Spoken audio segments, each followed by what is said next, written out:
Hello friends, welcome to Study with Harshit. Today I am going to share with you what is research proposal and element of research proposal. Friends, आज की इस video में हम जानेंगे कि research proposal क्या होता है और क्या क्या उसके एलिमेंट्स होते हैं। तो चलिए वीडियो स्टार्ट करते हैं और समझते हैं इसके बारे में।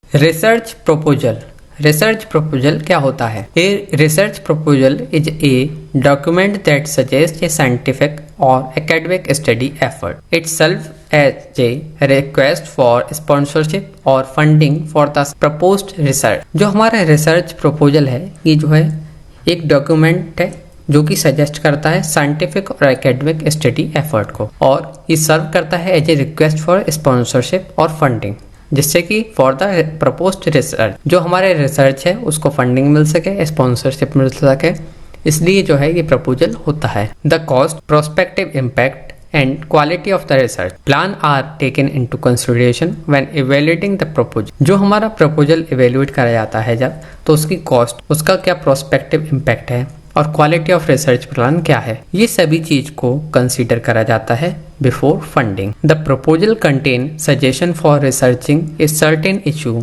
and it's frequently submitted by scientists or academics. It offers a comprehensive procedure from start to finish and can be used to apply for financing, certification और academic distraction।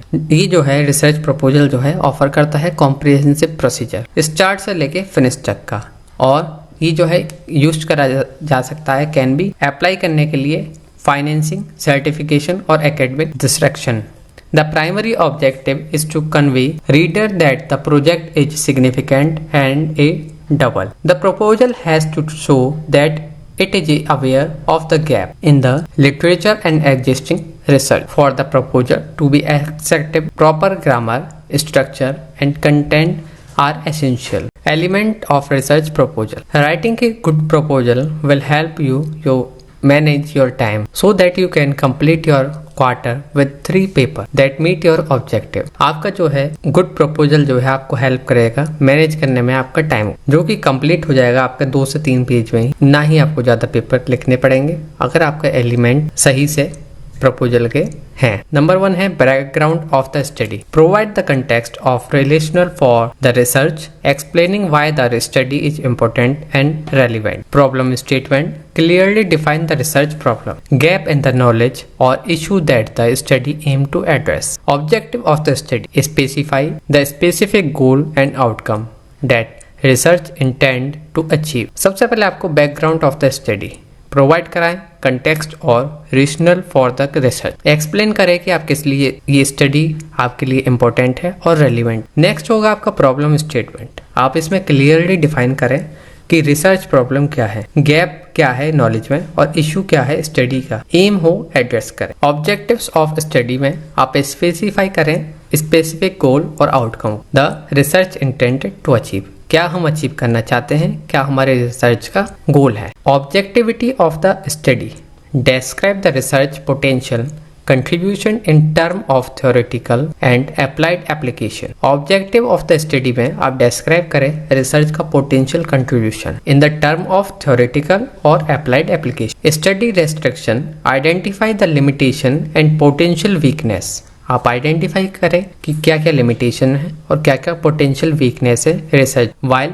identifying any element that might affect the size of applicability of the study. Define the term clearly, any significant concept or language utilized in the research so that reader have a shared understanding. आप define करें क्या क्या term है clearly और significant concept, साथ ही साथ language utilise करें in the research, जो कि जो हमारे रीडर है उसको जो है समझ में आ सके कि क्या आपका क्या गोल है, आप किस करने से आप क्या फ़ायदा होगा, इस रिसर्च से क्या क्या फ़ायदा है, तो इसलिए ये रिसर्च करी जा रही है। अगर आपका जो है क्लियर डिफाइन होगा, जो आपका रीडर है तो उसको आसानी से समझ में आएगा और वो आपके प्रपोजल पर आपकी हेल्प करेगा। Literature review, present a critical analysis of existing research and scholarly work related to the research topic, demonstrating the researcher understanding the field of highlighting gap in the literature. Methodology details the research design, data collection method and data analysis technique to be used in the study. Methodology में details होंगी